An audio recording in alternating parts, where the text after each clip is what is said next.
मेरा नाम पवन कुमार मिश्र है और मैं लखनऊ विश्वविद्यालय के समाजशास्त्र विभाग में अध्यापक हूँ। हम लोग समाजशास्त्र के नामक विषय पर चर्चा आरंभ कर चुके हैं और पिछले कुछ सत्रों में हम लोगों ने इसके बुनियादी अवधारणाओं को समझने की कोशिश की। आज इसी क्रम में नंबर है समाजशास्त्रीय सिद्धांतों का और ये कोर्स है BSOC 133 और टॉपिक है सोशियोलॉजिकल थियरीज। यहाँ सबसे पहले हम लोग सिद्धांत शब्द को समझने की कोशिश करेंगे। थियरी या सिद्धांत, अगर आसान भाषा में कहा जाए तो सिद्धांत का अर्थ होता है ऐसे कथन जो सामान्यीकृत किए जा सकें, अर्थात जिनको कहीं पर भी लागू किए जाने की संभावनाएं हों। जैसे हम कहते हैं गुरुत्वाकर्षण का सिद्धांत, यानी कोई भी चीज जो स्वतंत्र रूप से छोड़ी जाएगी वो नीचे गिरेगी। तो आप धरती के किसी कोने में चले जाइए, अगर कोई भी चीज छोड़िए तो वो नीचे ही गिरेगी। तो सिद्धांत ऐसे कथनों की तरफ इंगित करते हैं जो सामान्यीकृत हों अथवा सामान्यीकृत किए जाने वाले कथनों को हम सिद्धांत कहते हैं। समाजशास्त्र एक वैज्ञानिक विषय है, जैसा कि चर्चा हम लोगों ने पिछले बुनियादी अवधारणाओं में की थी। तो समाजशास्त्र भी सिद्धांत निर्माण की कोशिश करता है और काफी हद तक इसमें सफल भी है।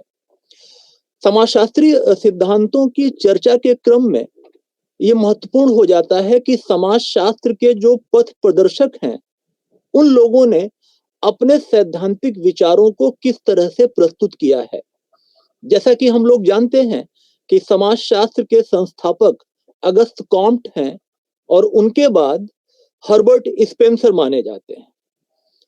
इन दो शुरुआती समाजशास्त्रीय विचारकों के अलावा तीन ऐसे नाम हैं जिसमें दुर्खीम, मार्क्स और वेबर, इन तीनों नामों ने समाजशास्त्रीय सिद्धांतों और समाजशास्त्रीय जो शैक्षणिक गतिविधियां हैं उनकी न केवल शुरुआती दिनों में बल्कि आज तक इनको दिशा निर्देश देने का काम करते हैं, इन तीनों विचारकों के सैद्धांतिक विचार।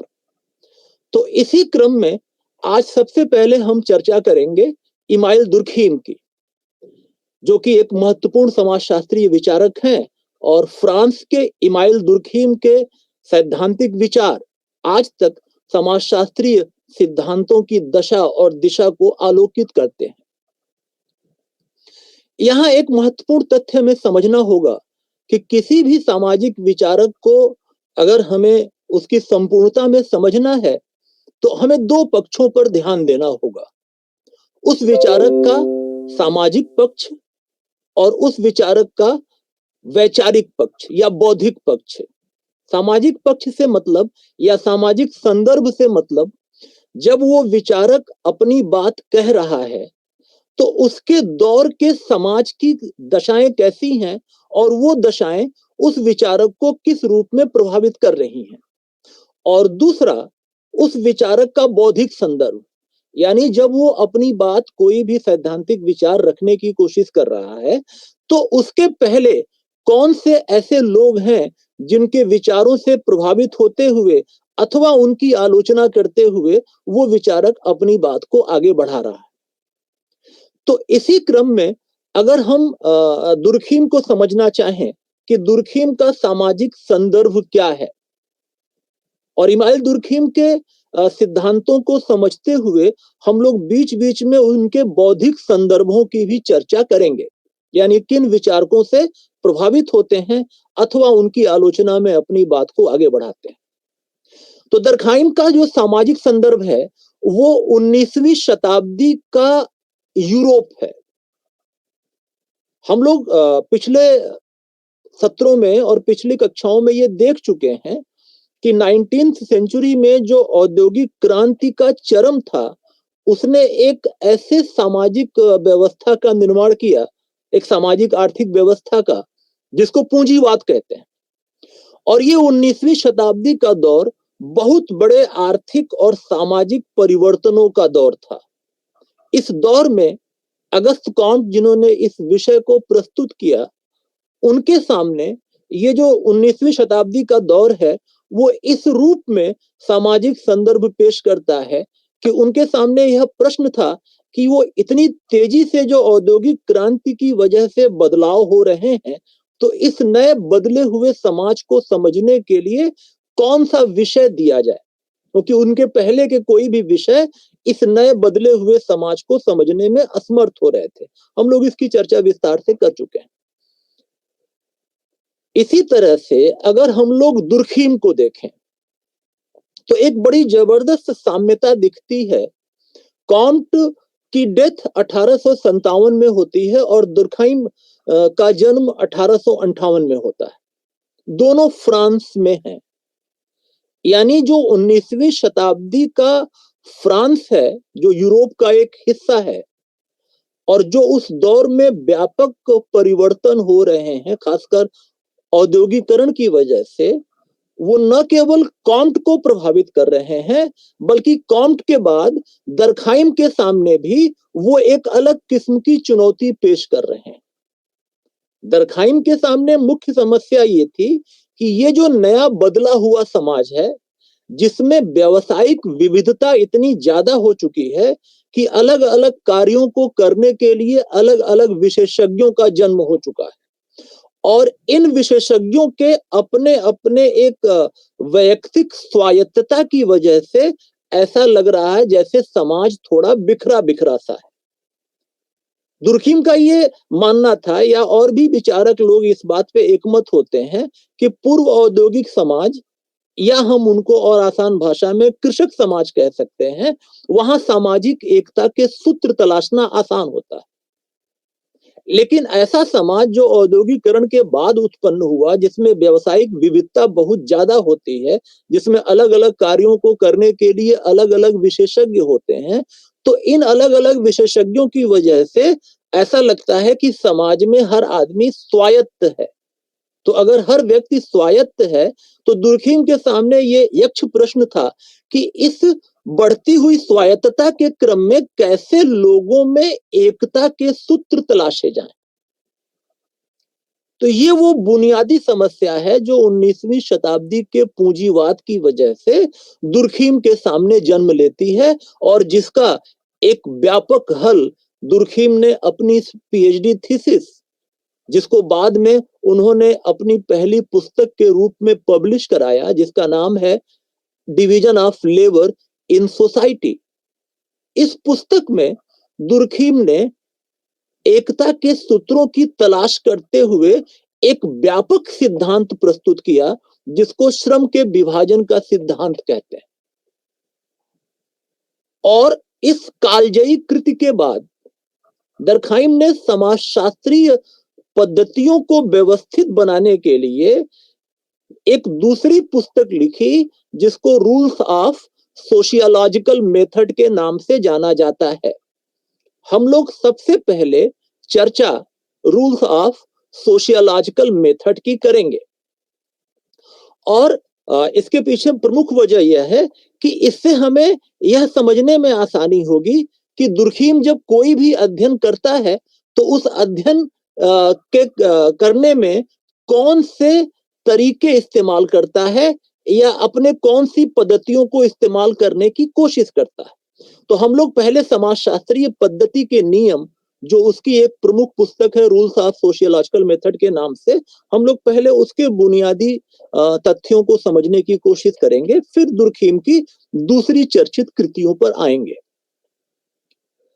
तो दर्खाइम का यह मानना है कि समाजशास्त्र एक विज्ञान है। यहां पर हमें यह समझना होगा कि अगस्त कॉम्ट, जिनका एक प्रत्यक्ष और अप्रत्यक्ष प्रभाव दुर्खीम पे पड़ा, अगस्त कॉम्ट ने समाजशास्त्र को एक विज्ञान माना और समाजशास्त्र की अध्ययन करने के तरीके का नाम दिया प्रत्यक्षवाद। प्रत्यक्षवाद प्राकृतिक विज्ञानों के अध्ययन करने का तरीका है, अर्थात अवलोकन के आधार पर और प्रयोग एवं परीक्षणों के आधार पर निष्कर्षों को निकालना। प्राकृतिक जगत में जो वस्तुएं जैसी हैं उन पर अवलोकन करना, उन पर परीक्षण करना, उन पर प्रयोग करना और उसके आधार पर निष्कर्षों को प्रस्तुत करना। तो कॉम्ट ने कहा कि समाजशास्त्र चूंकि एक प्रतिष्ठित विज्ञान है, इसलिए वो प्रतिष्ठित प्राकृतिक विज्ञान जैसे फिजिक्स, केमिस्ट्री, बॉटनी, जूलॉजी इत्यादि के अध्ययन करने के तरीके, जिसको पॉजिटिविज्म या प्रत्यक्षवाद के नाम से जाना जाता है, उससे वो अध्ययन करने की कोशिश करेगा। लेकिन कालांतर में कॉम्ट के विचारों का विश्लेषण करने पर ऐसा लगा कि कॉम्ट ने एक वैज्ञानिक विषय की नींव तो रखी, लेकिन आगे चलकर कोई ऐसा अध्ययन करने का व्यवस्थित तरीका प्रस्तुत नहीं कर पाए जिसके माध्यम से वो ये बता सकें कि समाजशास्त्र किस तरह से आंकड़े इकट्ठा करके उनका विश्लेषण करके और तथ्यों को सामने रखेगा। दरखाइम ये कमी पूरी करने की कोशिश करता है, और दरखाइम ने जब समाजशास्त्र को परिभाषित किया तो बेहद आसान भाषा में हम समझ सकते हैं दरखाइम के शब्दों में कि समाजशास्त्र सामाजिक तथ्यों का वैज्ञानिक अध्ययन करने वाला विषय है। यहां पर प्रश्न ये है कि सामाजिक तथ्य से क्या अर्थ है दुर्खिम का। दुर्खिम कहता है कि सामाजिक तथ्य सोचने, अनुभव करने और क्रिया करने के तरीके हैं। कुछ लोग मिलते हैं, सोचते हैं, अनुभव करते हैं और क्रिया करते हैं, उससे एक तथ्य का निर्माण होता है जिसे हम सामाजिक तथ्य कहते हैं, और इन्हीं तथ्यों का वैज्ञानिक विश्लेषण करने वाला विषय समाजशास्त्र है। यहां महत्वपूर्ण यह है कि व्यक्ति ही बनाएंगे सामाजिक तथ्यों को। लोग मिलेंगे, अनुभव करेंगे, सोचेंगे और उसके आधार पर क्रिया करेंगे। जैसे परिवार, लोग मिले, उन्होंने उसके बारे में सोचा, अनुभव किया और क्रिया करने के एक तरीके को व्यवस्थित रूप प्रदान किया जिसे हम परिवार कहते हैं। या जैसे कक्षा है जिसमें हम आप बैठकर पढ़ते और पढ़ाते हैं, या इस तरह के जितने भी समाज में ये व्यापक रूप से फैली हुई चीजें हैं, सभी सामाजिक तथ्यों का उदाहरण है। तो अब यहां पर प्रश्न ये है कि जब सामाजिक तथ्य बन जाता है, बनाते तो व्यक्ति हैं, लेकिन सामाजिक तथ्य जैसे ही निर्मित होता है उसके दो प्रमुख विशेषताएं सामने आती हैं, एक बाह्यता और एक बाध्यता। बाह्यता अर्थात व्यक्ति उसे निर्माण करेंगे, लेकिन जैसे ही वो चीज सामाजिक तथ्य के रूप में स्थापित हो जाएगी, वो व्यक्ति के दायरे के बाहर हो जाएगा और उन पर बाध्यकारी होगा समाज के नियमों के अनुसार। जैसे परिवार है, परिवार का निर्माण किया गया, लेकिन एक बार जब लोग परिवार के बंधन में बंध गए तो यहां व्यक्ति से ज्यादा महत्वपूर्ण परिवार की अवधारणा हो जाती है, और परिवार के दायित्व, परिवार के नियम कानून, परिवार के तौर तरीके उस व्यक्ति विशेष पर या व्यक्तियों विशेष पर बाध्यकारी होते हैं और उनसे बाहर हो जाते हैं, उनकी क्षमता के परे हो जाते हैं। धर्म का स्वरूप व्यक्तियों ने निर्मित किया, लेकिन एक बार जब कोई धर्म का स्वरूप निर्मित हो गया तो वो उनके उनके व्यक्तित्व के बाहर हो गया, उनके नियंत्रण के बाहर हुआ और उन पर बाध्यकारी हुआ। यहां प्रश्न ये है कि कोई भी सामाजिक तथ्य निर्मित होने के बाद किन अर्थों में बाध्यकारी होता है, अर्थात दबाव डालता है, अर्थात लोग उसके अनुरूप कार्य करने को बाध्य होते हैं। तो यह निर्भर करता है कि उस तथ्य की प्रकृति कैसी है। जैसे धर्म है, धर्म के तौर तरीके, धर्म के नियम कानून व्यक्तियों पर ज्यादा प्रभावी ढंग से सामने आते हैं और व्यक्ति उनके नियमों कानूनों को मानने को ज्यादा मजबूर होता है, क्योंकि धर्म की पकड़ समाज में ज्यादा गहरी होती है। लेकिन बहुत से सामान्य तौर तरीके जिन्हें व्यक्ति निर्मित करता है अपने आप के आचरण को निर्धारित करने के लिए, उनके स्वरूपों में बदलाव होते रहते हैं। वो उस रूप में बाध्यकारी नहीं होते जिस रूप में धर्म जैसी चीजें जो समाज से बड़ी गहराई से जुड़ी होती है। जैसे उदाहरण के लिए अभिवादन के तौर तरीके, कभी हम नमस्ते करते थे, पैर छूते हैं, नमस्ते भी, हेलो भी, हाय भी। तो ये तमाम ऐसी चीजें हैं जो समय के साथ अपना स्वरूप बदलती भी रहती हैं, और कई बार हम इनको उस रूप में बाध्यकारी नहीं मानते जिस रूप में इनके अर्थ हमें बताते हैं। तो सामाजिक तथ्यों के दो विशेषताएं हो गई, बाध्यता और बाह्यता। इसके साथ ही दुर्खीम ने अपने विश्लेषण के क्रम में यह बताया कि सामाजिक तथ्य दो प्रकार के होते हैं, एक सामान्य सामाजिक तथ्य और एक व्याधिकीय या पैथोलॉजिकल सामाजिक तथ्य। जब दुर्खीम ने सामाजिक तथ्यों का ये वर्गीकरण किया तो उसके पीछे दुर्खीम ने कुछ तर्क प्रस्तुत किए। दुर्खीम ने कहा कि कोई भी सामाजिक तथ्य किन स्थितियों में सामान्य कहा जाएगा और किन स्थितियों में बाध्यकारी कहा जाएगा। तो दुर्खीम ने कहा कि इसके भी दो नियम हैं, एक सामान्यता या व्यापकता और एक उसकी उपयोगिता। अर्थात कोई भी सामाजिक तथ्य अगर उसका स्वरूप व्यापक है और वो समाज के लिए उपयोगी है तो उसको हम सामान्य सामाजिक तथ्य की संज्ञा देंगे। लेकिन कोई भी सामाजिक तथ्य अगर किसी स्थान विशेष पर केंद्रित है और वो समाज के लिए उपयोगी न होकर नुकसानदायक है तो हम उसको व्याधिकीय या पैथोलॉजिकल कहेंगे। जैसे धर्म। अब दरखाइम के लिए धर्म एक सामान्य सामाजिक तथ्य है क्योंकि ये समाज के कोई ऐसा समाज नहीं जहां धार्मिक स्वरूप और धार्मिक आचार विचार न पाए जाते हो, धर्म की अवधारणाएं न पाई जाती, अर्थात धर्म की व्यापकता है इसलिए सामान्य है। दूसरा, धर्म लोगों को एक करने में अपनी भूमिका निभाता है, यानी धर्म की उपयोगिता भी है। तो इस आधार पर धर्म सामान्य सामाजिक तथ्य कहा जाएगा।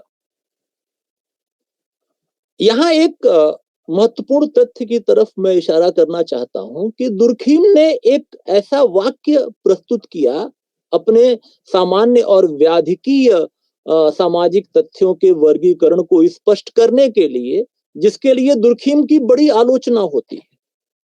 दुर्खीम ने कहा कि अपराध एक सामान्य सामाजिक तथ्य है। तो लोगों ने कहा, उसके आलोचकों ने, कि अपराध का मतलब गैर कानूनी व्यवहार या असामाजिक व्यवहार, जो व्यवहार समाज के नियमों के विपरीत है वो तो समाज के लिए अनुपयोगी है। और अगर कोई तथ्य अनुपयोगी है तो दुर्खीम के ही वर्गीकरण के अर्थों में देखा जाए तो जिस तथ्य की समाज के लिए उपयोगिता न होकर वो तथ्य समाज के लिए नुकसानदायक हो वो सामान्य नहीं कहा जाएगा, व्याधिकीय कहा जाएगा। लेकिन दुर्खीम ने इसके पीछे तर्क प्रस्तुत किया। दुर्खीम ने कहा कि मैं अपराध को सामान्य सामाजिक तथ्य क्यों कह रहा हूं, क्योंकि किसी भी समाज में आप देखें तो अपराध लगभग हर जगह मौजूद होता, कोई ऐसा समाज नहीं जहां अपराध न पाया जाता, यानी इसकी एक व्यापकता है। दूसरा ये है कि अगर जब कोई व्यक्ति अपराध करता है तो अपराधी को दंडित करने के बाद जब अपराधी को सजा मिल जाती है तो उस समाज विशेष की एकता बढ़ जाती है। उस समाज विशेष को लगता है कि अंततः अच्छाई की बुराई पर विजय होती है, इसलिए हमें अच्छे कार्यों की तरफ ही बढ़ना चाहिए। तो इस रूप में अपराध की एक उपयोगिता भी है। हाँ, दुर्खीम ये जरूर कहता है कि अगर अपराध की दर हद से ज्यादा हो जाए तब अपराध सामान्य नहीं कहा जाएगा, वो व्याधिकीय कहा जाएगा।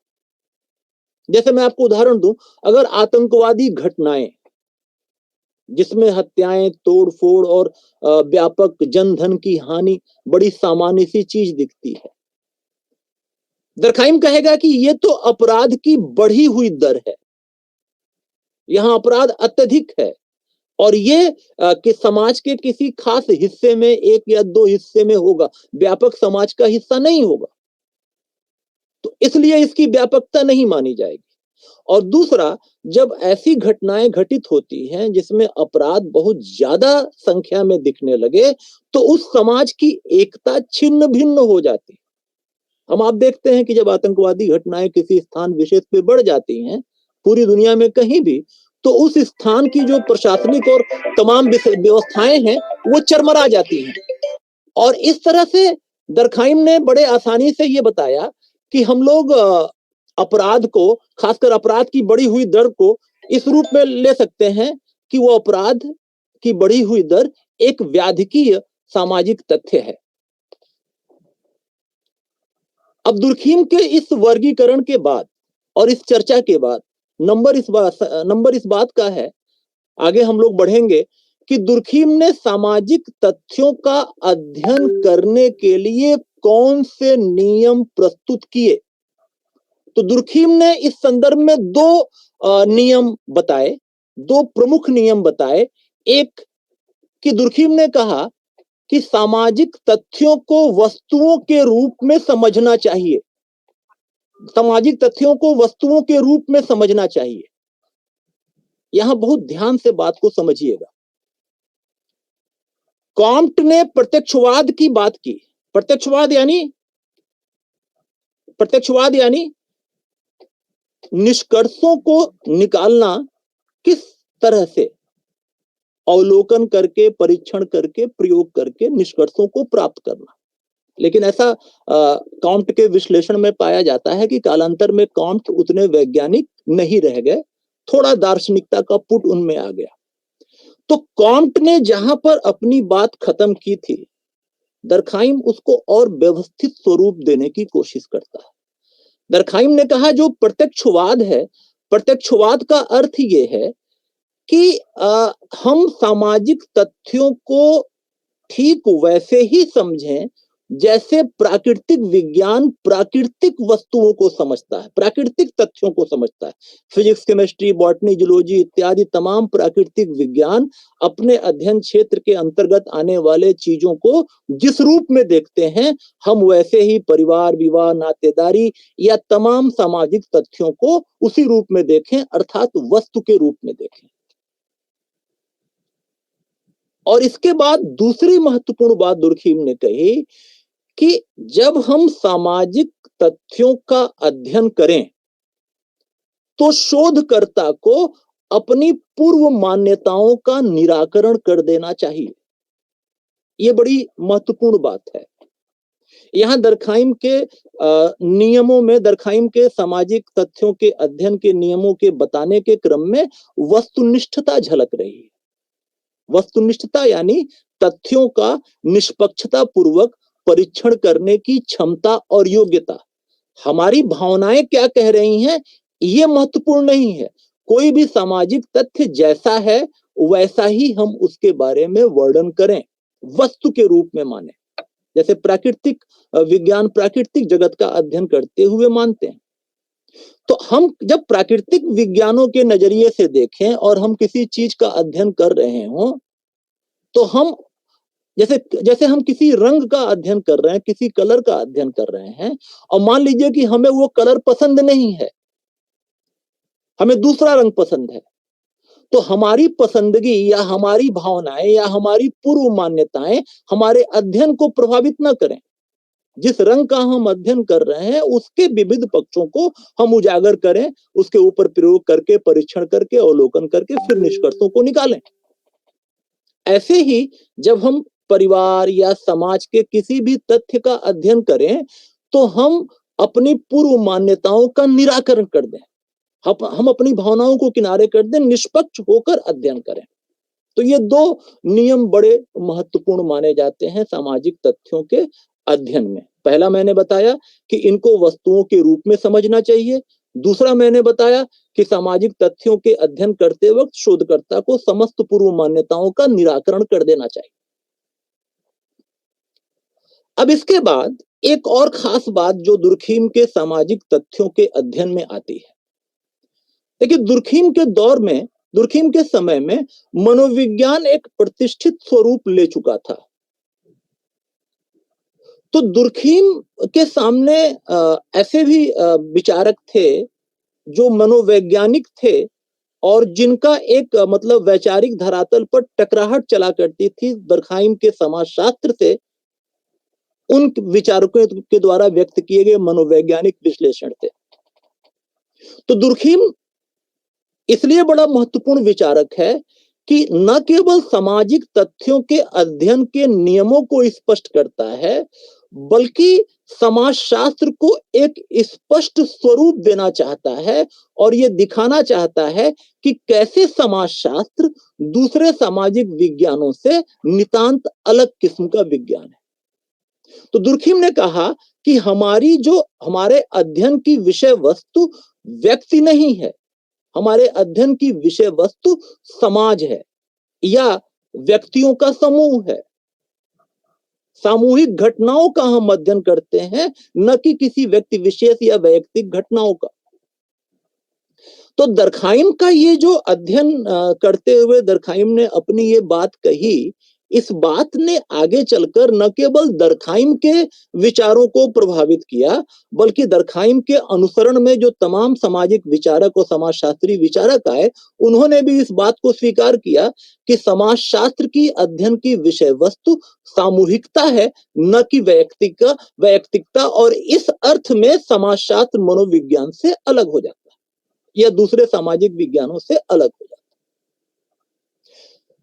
सामाजिक तथ्यों के विश्लेषण में दर्खाइम अगला नियम जो बताता है, कुछ महत्वपूर्ण नियम हैं, जिनमें से अति महत्वपूर्ण नियमों की चर्चा मैं यहां कर रहा हूं। दो नियम मैं बता चुका कि अध्ययन करते वक्त वस्तुओं के रूप में समझिए, पूर्व मान्यताओं को निराकरण कर दीजिए। तीसरी बात, सामाजिक घटनाओं का अध्ययन या सामूहिकताओं का अध्ययन समाजशास्त्र की विषय वस्तु है, न कि वैयक्तिकता का या व्यक्तिगत घटनाओं का। और चौथी बात ये कि जब कोई सामाजिक तथ्य का हम अध्ययन करें, तो हमें यह देखना होगा कि उस सामाजिक तथ्य का कारण क्या है और उस सामाजिक तथ्य का प्रकार्य या फंक्शन या उसका अंतिम परिणाम क्या है। हमने आपसे शुरुआत में कहा कि दुर्खीम एक ऐसा विचारक है जिसके सारे अध्ययनों के केंद्र में एकता है। एकता उसके अध्ययनों के केंद्र में सबसे बड़ी चुनौती। हमने आपसे बात की थी शुरुआत में ही कि दर्खाइम जिस दौर में अपने विचार प्रस्तुत कर रहा है, वो दौर व्यावसायिक विविधता का है। पूंजीवाद और औद्योगिक क्रांति के बाद का जो दौर आया, तो दर्खाइम के सामने समस्या थी कि इस वैयक्तिक स्वायत्तता की वृद्धि में जो समाज अपना एक नया आकार ले रहा है, उसमें सामाजिक एकता के सूत्र कैसे तलाशे जाएं। तो दर्खाइम ने ये अपनी अवधारणा प्रस्तुत की कि कोई भी सामाजिक तथ्य होगा, वो एकता को लाएगा। हमने अभी सामान्य सामाजिक तथ्यों की चर्चा की कि उनकी कोई उपयोगिता होती है समाज के लिए। तो किसी भी सामाजिक तथ्य के अध्ययन करते वक्त उसके कारण को देखिए और उसका प्रकार्य या परिणाम या उसका अंतिम रूप से क्या निष्कर्ष निकल के आ रहा है। तो प्रकार्य हमेशा दर्खाइम के लिए एकता की तरफ होगा, क्योंकि दर्खाइम मूलतः प्रकार्यवादी विचारक माना जाता है। प्रकार्यवाद समाजशास्त्र में एक ऐसा परिप्रेक्ष्य है जो सामाजिक विषय वस्तु के भीतर हमेशा एकता संतुलन की तलाश करता है। देखने का एक नजरिया है जो सामाजिक तथ्यों में एकता को तलाश करता है और एकता के फ्रेम में ही किसी चीज को समझने की कोशिश करता है। तो दर्खाइम के लिए कोई सामाजिक तथ्य है तो उसका प्रकार्य होगा कि वो एकता स्थापित करेगा समाज में। और उसका कारण, यहां एक बात और महत्वपूर्ण आपको समझनी होगी। जैसा मैंने अभी बताया कि दुर्खीम के सामने ये चुनौती थी कि उसके समय में जो दूसरे समाज विज्ञान अपना एक विशिष्ट विकास कर चुके थे और एक विशिष्ट स्वरूप ग्रहण कर चुके थे, जिनकी चर्चा उस दौर के बौद्धिक जगत में हो चुकी थी, जैसे शुरुआती दौर के जो अर्थशास्त्री विचार हैं, मनोविज्ञान है या मानव शास्त्र हैं। तो दुर्खीम के सामने ये चुनौती थी कि समाज का अध्ययन करते वक्त जो सामाजिक तथ्य हैं, उनको स्पष्ट तरीके से कैसे प्रस्तुत किया जाए जिससे लोगों को लगे कि समाजशास्त्र के अध्ययन करने का तरीका बिल्कुल अलग है और ये जो विषय हैं वो अलग तरीके से अध्ययन करते हैं। तो दर्खाइम ने कहा कि जब किसी सामाजिक तथ्य के कारण की तलाश हमें करनी होगी, तो हमें ये देखना होगा कि उसके कारणों को हम किसी दूसरे सामाजिक तथ्य में तलाश करें, किसी और चीज में नहीं। मैं इसका एक उदाहरण दरखाइम के एक प्रमुख अध्ययन से देता हूं। दरखाइम ने आगे चलकर एक बड़ी मशहूर किताब लिखी, elementary forms of religious life, जो ऑस्ट्रेलिया के अरुंटा जनजाति का एक व्यापक अध्ययन है। वहां पर जो धर्म का स्वरूप पाया जाता है वो टोटमवाद है। टोटम को लेकर उनकी मान्यता है कि ये उनके कबीले की, उनके समुदाय की रक्षा करता है। तो उन अरुंटा जनजातियों में जो टोटम है उसका नाम है चुरिंगा। चुरिंगा एक पक्षी है। तो दरखाइम ने जब अपने धर्म के अध्ययन पर इस प्रसिद्ध पुस्तक को लिखा, तो दरखाइम की धर्म की परिभाषा भी निकल के सामने आई कि विश्वासों और व्यवहारों की व्यवस्था जो अपने मानने वालों को एक नैतिक समुदाय में संयुक्त करती है। यहां देखिए, नैतिक समुदाय में संयुक्त करती है विश्वासों और व्यवहारों की एक व्यवस्था जो पवित्र वस्तुओं से संबंधित है। अर्थात धर्म एक ऐसी विश्वासों और व्यवहारों की व्यवस्था है जो पवित्र वस्तुओं से संबंधित है और जो अपने मानने वालों को एक समुदाय में जोड़ देता है। यहां धर्म का प्रकार यह दिख रहा है। क्या दिख रहा है? लोगों को आपस में एक कर देना। अब दरखाइम के अध्ययन करने के फार्मूले पे आइए। धर्म एक सामाजिक तथ्य है जिसका एक प्रकार है एकता स्थापित करना। अभी आपने देखा उसकी परिभाषा में। लेकिन धर्म एक सामाजिक तथ्य है तो सामाजिक तथ्य का कारण भी तलाशना होगा। और जब सामाजिक तथ्य का कारण हम तलाशेंगे तो उसको किसी दूसरे सामाजिक तथ्य में ही तलाशेंगे, किसी और तथ्य में नहीं। यहां पर जब हम धर्म की व्याख्या जो दुर्खिम ने प्रस्तुत की उसके कारणों की तलाश करते हुए अगर हम उसको देखें, तो दुर्खिम ने उस समय के दो प्रचलित सिद्धांतों की चर्चा की जो धर्म के प्रारंभिक स्वरूप की व्याख्या करते हैं। इसमें एक मैक्स मूलर का प्रकृतिवाद है और एक टायलर का आत्मावाद है।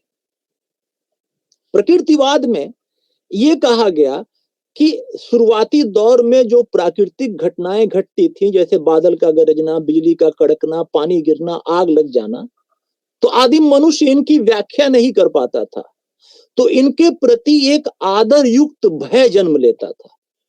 और धर्म का प्राचीनतम स्वरूप यहीं से निकल के आता है जब मनुष्य इनको अलौकिक ताकतों का परिणाम मानना शुरू करता। दुर्खिम ने कहा कि ये जो आदर युक्त भय शब्द इस्तेमाल किया जा रहा है, जो प्राकृतिक घटनाओं के प्रति आदर युक्त भय को मानकर अलौकिक ताकत की अवधारणा का एक जन्म ले रहा, ऐसा कहा जा रहा है, ये तो भौगोलिक और मनोवैज्ञानिक व्याख्या हुई। इसमें सामाजिक तथ्य और समाजशास्त्री व्याख्या कहां से आ गई? ऐसे ही टायलर ने कहा कि धर्म का प्राचीनतम स्वरूप आत्मावाद है। आदिम मनुष्यों ने हर चीज, हर घटना और हर वस्तु के भीतर आत्माओं का अस्तित्व माना और उनकी पूजा अर्चना से धीमे धीमे धर्म का प्राचीनतम स्वरूप ग्रहण करता गया, एक आकार लेता गया। दुर्खिम कहता है कि भाई ये तो एक मनोवैज्ञानिक व्याख्या ज्यादा है और धर्म एक सामाजिक तथ्य है, तो उसका कारण हमें दूसरे सामाजिक तथ्य में ही तलाशना होगा। और दुर्खिम ने यहां अपनी प्रसिद्ध स्थापना प्रस्तुत की कि समाज ही ईश्वर है। ईश्वर और कुछ नहीं है, मनुष्यों द्वारा बनाई हुई एक कृति है। एक तरीके से दुर्खिम यहां ईश्वर का मानवीकरण कर रहा है, समाज के धरातल पे ले आ रहा। चुरिंगा जो अरुंटा जनजाति में टोटम है, वो असल में अरुंटा जनजाति के लोगों द्वारा बनाई गई एक कृति है कि उनका विश्वास है कि ये इनकी रक्षा करेगा। तो धर्म एक सामाजिक तथ्य है जिसका कारण दूसरे सामाजिक तथ्य में ही तलाशना चाहिए। और धर्म एक ऐसी विश्वासों की व्यवस्था से संबंधित होता है जो पवित्र होती, पावन होती हैं। यहां दुर्खिम ने विश्वासों को दो भागों में बांटा। कहा दुनिया में पूरे विश्वास पावन होते हैं या अपावन होते हैं। तो पावन वो विश्वास होते हैं जो सामूहिक घटनाओं से संबंधित होते हैं। अपावन वो विश्वास होते हैं जो वैयक्तिक जीवनचर्या और वैयक्तिक घटनाओं से संबंधित होते हैं। दरखाइम अरुंटा ट्राइब का एग्जाम्पल देता है कि दैनिक जीवन में जो लोग तमाम क्रियाकलाप करते हैं वो अपावन किस्म की विश्वास है। लेकिन जैसे ही लोग समूह में आते हैं और चुरिंगा को लेकर तमाम तीज त्योहार मनाए जाते हैं, उन तीज त्योहारों को मनाए जाने और उनके अनुपालन किए जाने के क्रम में धर्म से संबंधित विश्वास पनपते हैं। जैसे उसने अरुंटा जनजाति के एक प्रसिद्ध उत्सव कोरोबेरी का उदाहरण दिया कि कोरोबेरी जैसे सामूहिक उत्सव धीमे धीमे धर्म के स्वरूप को, धर्म से जुड़ी विश्वासों की व्यवस्थाओं को स्थापित करते हैं। तो ये धर्म की चर्चा है दरखाइम के सिद्धांत के अनुसार। अब दरखाइम के इसी अध्ययन करने के फार्मूले को हम आगे बढ़ाते हैं जो उसने सामाजिक तथ्यों के अध्ययन में कहा, और एक दूसरी कृति का उदाहरण पेश करते हैं जो कि उसकी पहली पुस्तक है division of labour in society, जो उसकी मूलतः पीएचडी थीसिस है, शोध प्रबंध है, जिस पर उसने पीएचडी डिग्री हासिल की और बाद में पुस्तक के रूप में उसे पब्लिश कराया। दरखाइम ने कहा कि डिवीजन ऑफ लेबर एक सामाजिक तथ्य है और इस सामाजिक तथ्य का जो परिणाम है वो एकता है, जो प्रकार्य है वो एकता है। डिवीजन ऑफ लेबर, खासकर जो विशेषीकृत डिवीजन ऑफ लेबर या श्रम का विभाजन है, वो 19वीं शताब्दी में जब औद्योगिक क्रांति अपना चरम स्वरूप ले चुका था, आकार ले चुका था, और उसके बाद जो दौर एक नया समाज विकसित हुआ था जिसको पूंजीवाद कहा गया, तो इस समय में धीमे धीमे श्रम के विभाजन का स्वरूप अति विशिष्टीकरण की तरफ बढ़ता गया।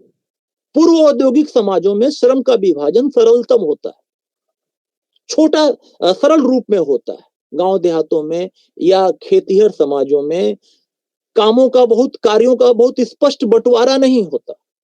लगभग हर आदमी हर तरह के काम करते हुए दिखाई दे जाता है।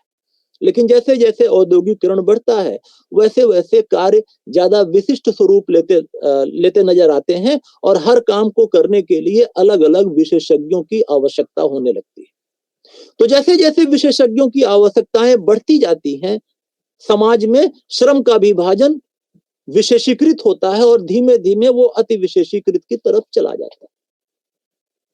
तो दुर्खीम जब अध्ययन कर रहे थे श्रम के विभाजन का, और जिसमें उनका मुख्य प्रश्न ये था कि इस विशेषीकृत श्रम के विभाजन में एकता के सूत्र कैसे तलाशे जाएं, तो दुर्खीम ने पाया कि श्रम का विभाजन अर्थशास्त्रियों, खासकर जो शुरुआती अर्थशास्त्री हैं जिनको शास्त्रीय या क्लासिकल इकोनॉमिस्ट कहते हैं, उनके दायरे की विषय वस्तु माना जाता है। यह माना जाता है कि चूंकि औद्योगिकरण एक आर्थिक घटना है तो औद्योगिकरण से जुड़े हुए तमाम पक्ष अर्थशास्त्रियों के ही अध्ययन के दायरे में आएंगे।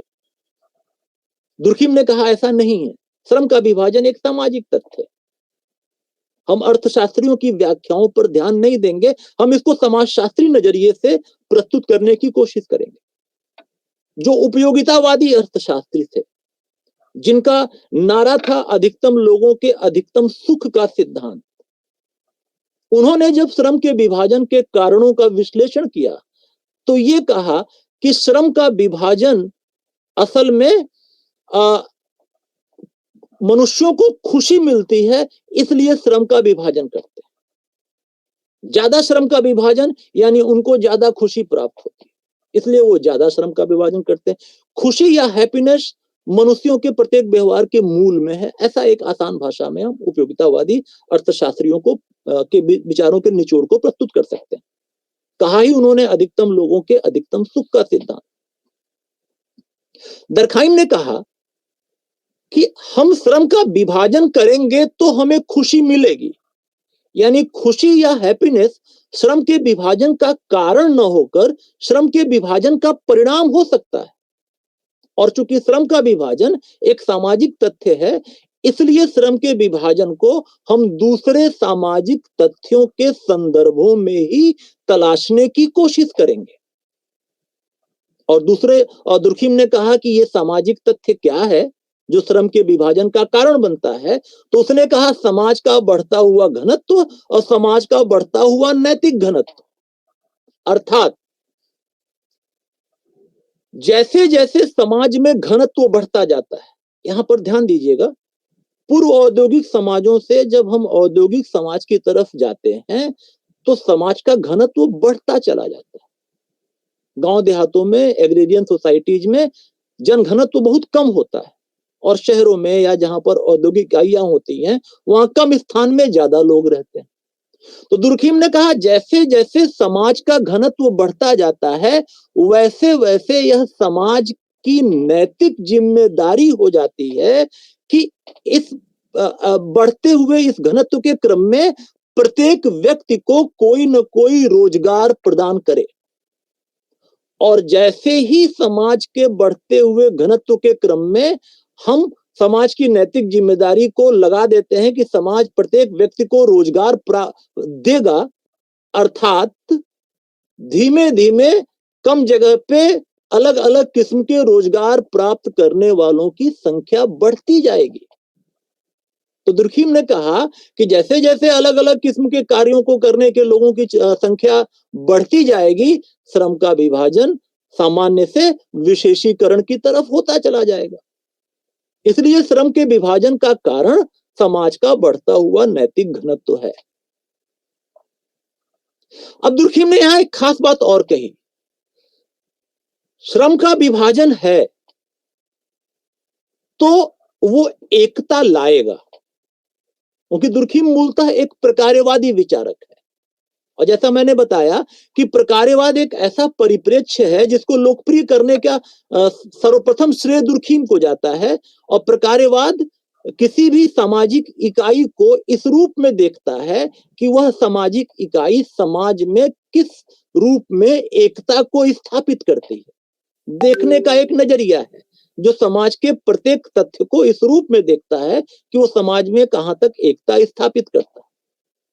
तो दुर्खिम ने कहा श्रम का विभाजन है तो वो एकता तो लाएगा, लेकिन चूंकि श्रम के विभाजन का स्वरूप अलग है। जैसे दुर्खिम ने कहा कि जो पूर्व औद्योगिक समाज है वहां सरल किस्म का श्रम का विभाजन है, और जब समाज में औद्योगिकरण बढ़ता चला जाता है तो श्रम का विभाजन विशेषीकृत होता चला जाता है। तो अगर श्रम का विभाजन है तो एकता होगी, एकता वो लाएगा, लेकिन सरल श्रम का विभाजन और विशेषीकृत श्रम का विभाजन दो अलग अलग श्रम के विभाजन है, अर्थात एकता का स्वरूप भी अलग अलग होगा। तो पूर्व औद्योगिक समाजों से औद्योगिक समाज की तरफ हम बढ़ते हैं तो सामान्यता से जटिलता बढ़ती है। यहां देखिए फिर उद्विकास शब्द अपने स्वरूप को दिखा रहा। उद्विकास हर्बर्ट स्पेंसर के बाद तो समाजशास्त्र में बहुत चर्चित हो गया। दरखाइम में भी देखिए, दरखाइम कह रहे पूर्व औद्योगिक समाज से औद्योगिक समाज की तरफ जो प्रस्थान है वो असल में सरल श्रम के विभाजन से विशेषीकृत श्रम के विभाजन की तरफ एक प्रस्थान है। और सरल श्रम का विभाजन होगा तो वहां पर यांत्रिक किस्म की एकता होगी, लोग यंत्रवत अपने कार्यों को करते हुए एक दूसरे से जुड़ेंगे। लेकिन अगर श्रम का विभाजन विशेषीकृत होगा, जो दुर्खिम के सामने अपना आकार ग्रहण कर चुका था, औद्योगिक क्रांति के बाद का जो दौर है वो एक विशेषीकृत श्रम का विभाजन ला चुका था।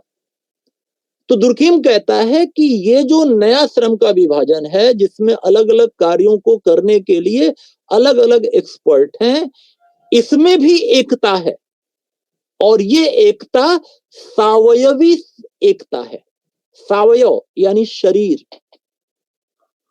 जब हम वयस्क शरीर होते हैं तो हमारे शरीर के विभिन्न अंग भले ही अलग अलग कार्यों को करते हों, लेकिन मिलजुल कर पूरे शरीर की एकता को बनाए रखने में सफल होते हैं।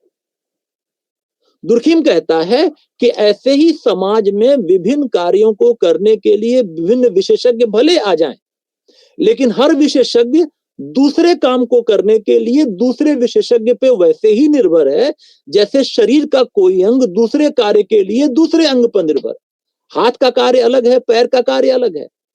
हाथों में भी बाएं और दाएं हाथ के कार्यों का अलग अलग वर्णन, लेकिन हाथ ऐसा नहीं है कि स्वतंत्र है शरीर से, पैर ऐसा नहीं है कि स्वतंत्र है शरीर से।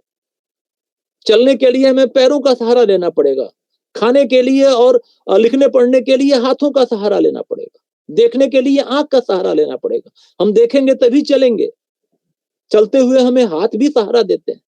अर्थात प्रत्येक अंग का कार्य अलग है, लेकिन प्रत्येक अंग अपने दूसरे कार्यों के लिए दूसरे अंगों पर बुरी तरह निर्भर है। यानी निर्भरता बढ़ गई, अंगों का विशेषीकरण बढ़ा। बच्चा छोटा होता है तो अंगों के कार्यों में उतनी विशिष्टता नहीं होती और बच्चे को जानकारी भी उतनी नहीं होती। पूर्व औद्योगिक समाज या खेतिहर समाजों में लोगों को विविध प्रकार के कार्यों की उतनी स्पष्ट जानकारी नहीं होती और यंत्रवत लोग कार्य करते हैं।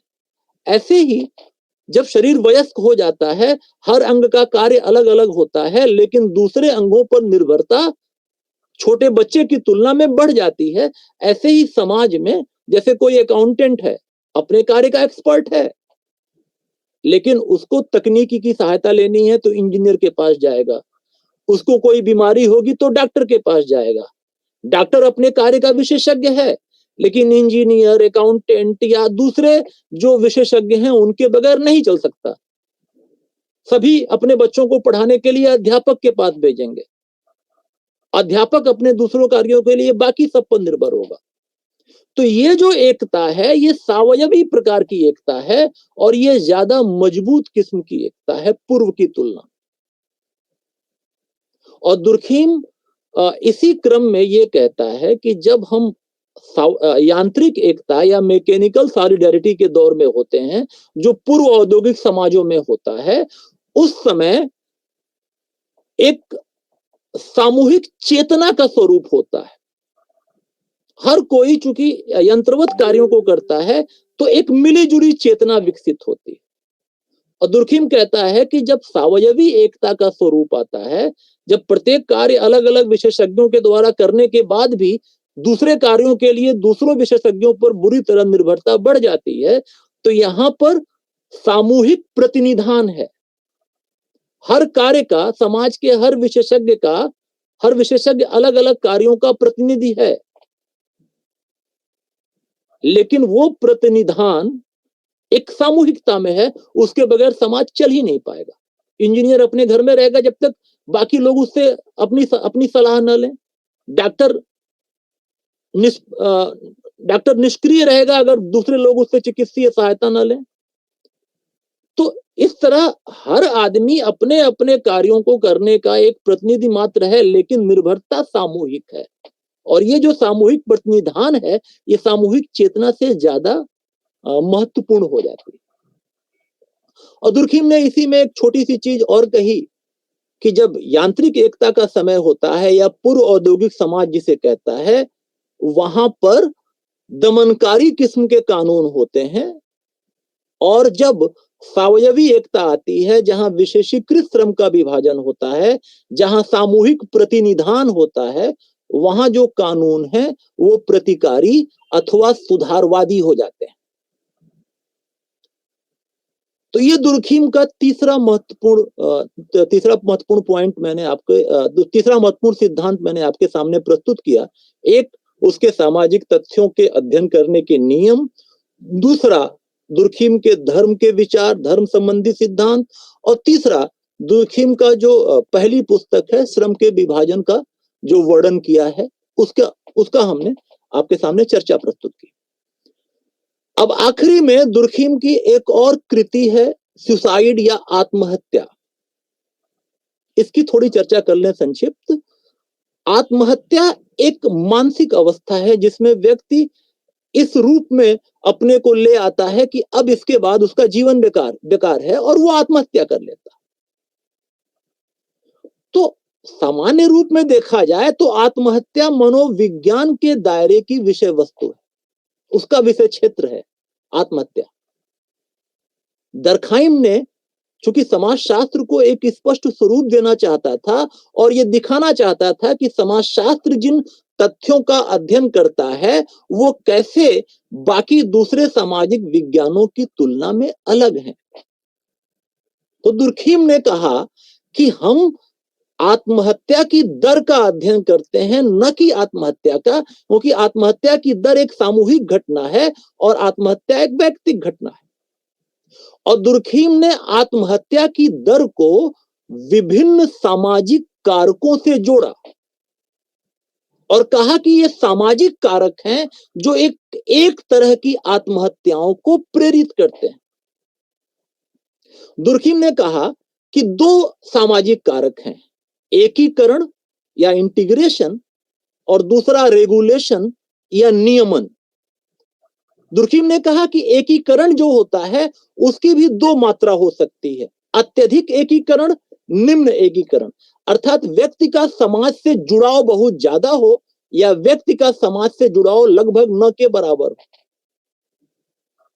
तो दुर्खीम ने 4 प्रकार की आत्महत्याएं बताई, मूलतः 3 प्रकार, और चौथा प्रकार उसने फुटनोट या पाद टिप्पणी में चर्चा किया उसका।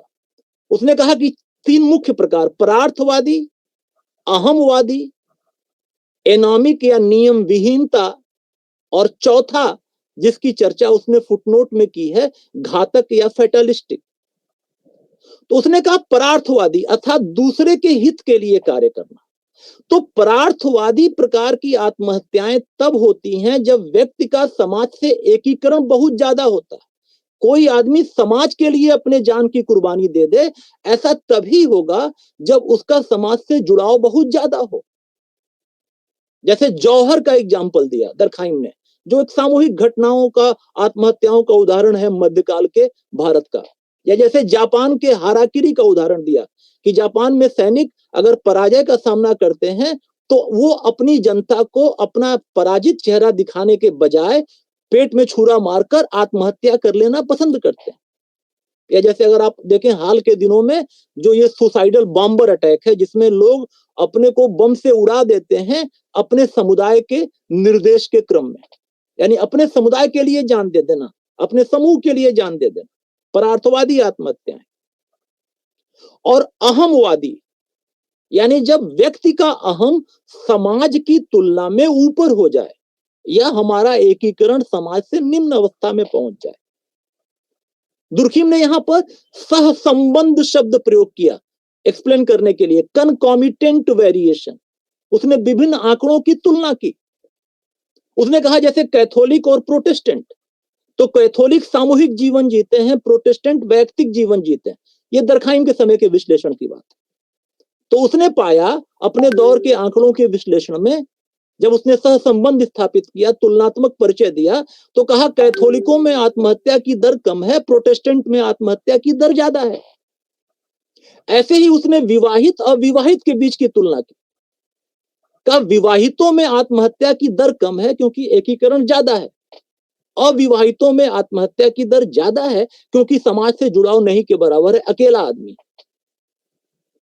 ऐसे ही दरखाइम ने विवाहितों में भी 2 कैटेगरी बनाई, ऐसे विवाहित जिनके बच्चे हैं, वहां एकीकरण थोड़ा और ज्यादा है, उनमें आत्महत्या की दर और कम है, और ऐसे विवाहित जिनके बच्चे नहीं हैं, वहां एकीकरण थोड़ा कम है और आत्महत्या की दर उन विवाहित परिवारों की तुलना में ज्यादा है जिनके बच्चे हैं। तो जब व्यक्ति का अहम समाज से ऊपर चला जाए, एकीकरण निम्न स्तर पर पहुंच जाए, उस समय की जो आत्महत्याएं हैं आमवादी। और एनामिक आत्महत्याएं तब होती हैं जब नियमन, जैसे एकीकरण के 2 कैटेगरी बनाई ना, उच्च एकीकरण, निम्न एकीकरण, ऐसे ही नियमन की 2 अवस्थाएं बताई, उच्च नियमन यानी नियमों कानूनों का अत्यधिक प्रभाव, और निम्न नियमन अथवा नियमों कानूनों का निम्नतम प्रभाव। तो जब बिल्कुल अराजकता की अवस्था आती है, नियम कानून बुरी तरह टूट जाते हैं, तो उसको कहा दुर्खीम ने कि ये यहाँ पर जो आत्महत्याएं होती हैं वो एनामिक प्रकार की होती हैं, नियम विहीन आत्महत्याएं होती हैं। और एक चौथा आत्महत्या का प्रकार जिसको वो फुटनोट में डिस्कस करता है, जिसको कहता है घातक आत्महत्या, वो तब होती है जब समाज के नियमों का जो प्रभाव है वो अत्यधिक हो। जैसे दुर्खीम ने प्राचीन रोमन साम्राज्य का उदाहरण दिया जिसमें दास व्यवस्था पाई जाती थी। दासों को स्वतंत्र जीवन जीने का अधिकार नहीं था, वो मालिक की संपत्ति हुआ करते थे। तो बहुत से दास आत्महत्या कर लेते थे कि ऐसे जीवन जीने से अच्छा है कि जीवन न जिया जाए, क्योंकि वो अपने दासत्व को छोड़ने का अधिकार उनको नहीं था। तो घुट घुट के जीने से अच्छा था कि वो मर जाते, ऐसा उनको लगता था। तो दासों में जो आत्महत्याएं थी, दरखाइम उसको घातक आत्महत्या की श्रेणी में रखता है। यहां मैंने आपको बताया कि 4 तरह की आत्महत्याएं जो 2 सामाजिक कारकों की 2 चरम अवस्थाओं को से जोड़ता है।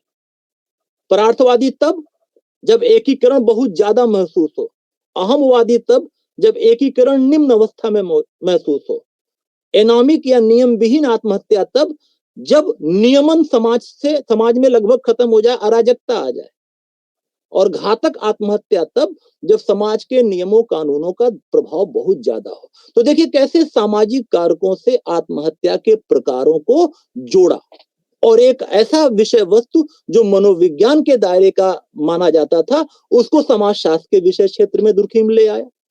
तो दुर्खीम इस रूप में बड़ा व्यवस्थित समाजशास्त्री है जिसने समाजशास्त्र को बड़ा स्पष्ट स्वरूप प्रदान किया, और दरखाइम वो पहला व्यक्ति है जो इस तरह का स्वरूप प्रदान कर रहा है। इसीलिए दरखाइम के सामने चुनौती बहुत ज्यादा थी। एक तरीके से वो बुनियाद रख रहा है समाजशास्त्र की। और यहां पर एक आखिरी में एक तथ्य मैं और चर्चा करना चाहूंगा आपके सामने, एनामी या नियमहीनता। ये दुर्खीम ने सबसे पहले डिवीजन ऑफ लेबर नामक पुस्तक में इस शब्द का इस्तेमाल किया था। उसने कहा था कि जब श्रम का विभाजन आवश्यकता से ज्यादा हो जाए, असामान्य हो जाए, जरूरत न हो तब भी बहुत ज्यादा लोग इकट्ठे हो जाएं, तब एकता नहीं आएगी, तब नियम कानून टूटेंगे, एनामी आएगी। तो नियमहीनता या एनामी की चर्चा दरखाइम ने सबसे पहले division of labour in society जो पुस्तक लिखी थी उसमें की थी कि श्रम का विभाजन एकता तो लाता है, लेकिन श्रम का विभाजन अगर असामान्य हो जाए, आवश्यकता से बहुत ज्यादा हो जाए, अथवा जबरदस्ती काम करवाया जाए, बलात् श्रम का विभाजन दबाव की वजह से, तो भी अराजकता की स्थिति आती है। और एनामी शब्द का दूसरा प्रयोग दरखाइम करता है आकर आत्महत्या नामक कृति में, जिसमें वो एनामिक सुसाइड या नियम विहीन आत्महत्या की चर्चा करता है। तो आज हम लोगों ने देखा कि समाजशास्त्र का एक महत्वपूर्ण विचारक दुर्खीम, आज का जो कोर्स था BSOC 133 सोशियोलॉजिकल थियरीज टॉपिक, इसमें हमने देखा है कि एक महत्वपूर्ण विचारक दरखाइम जो 19वीं शताब्दी के समय से प्रभावित है, जिसका सामाजिक संदर्भ 19वीं सेंचुरी का इंडस्ट्रियल सोसाइटी और कैपिटलिज्म है, पूंजीवाद है, और जिसके बौद्धिक संदर्भों में विभिन्न विषयों के विद्वान आते हैं, जैसे उपयोगितावादी अर्थशास्त्री, जैसे मैक्स मूलर, जैसे टायलर, या दरखाइम के पहले के समाजशास्त्री जैसे अगस्त कॉम्ट, और दरखाइम के दौर के मनोविज्ञान के लोग। ये उसका एक समग्र बौद्धिक परिप्रेक्ष्य है जिनसे वो प्रभावित होता है, जिनकी वो आलोचना भी करता है, और उनमें से कुछ चीजों को वो आगे विस्तार भी देता है। तो इस प्रकार हम कह सकते हैं कि अगस्त कॉम्ट ने जहां पर अपनी बात खत्म की थी, और ये माना गया कि कॉम्ट आखिरी में थोड़ा दार्शनिक हो गया, उसके बाद दरखाइम ने कॉम्ट के विचारों को आगे बढ़ाकर एक व्यवस्थित समाजशास्त्र की नींव रखी, और आने वाले दिनों में जो समाजशास्त्रीय सिद्धांतों का विकास हुआ, उसके पीछे दरखाइम का एक बड़ा महत्वपूर्ण प्रभाव है। आगे चलकर मानवशास्त्रीय प्रकारवादी जैसे मैलिनोस्की, जैसे रेडक्लिफ ब्राउन, या समाजशास्त्रीय प्रकारवादी जैसे पार्सन्स, मर्टन, या यहाँ तक कि जो नौ प्रकारवाद आया जिसमें लूमान है, जिसमें जेफरी अलेक्जेंडर है, इस तरह से प्रकारवादी जो पूरी परंपरा है समाजशास्त्र में, उसमें दरखाइम का नाम सबसे महत्वपूर्ण है। तो आज की चर्चा के लिए समाप्त हुई। बहुत बहुत धन्यवाद। मैं पवन कुमार मिश्र, समाजशास्त्र विश्वविद्यालय, लखनऊ विश्वविद्यालय, समाजशास्त्र विभाग।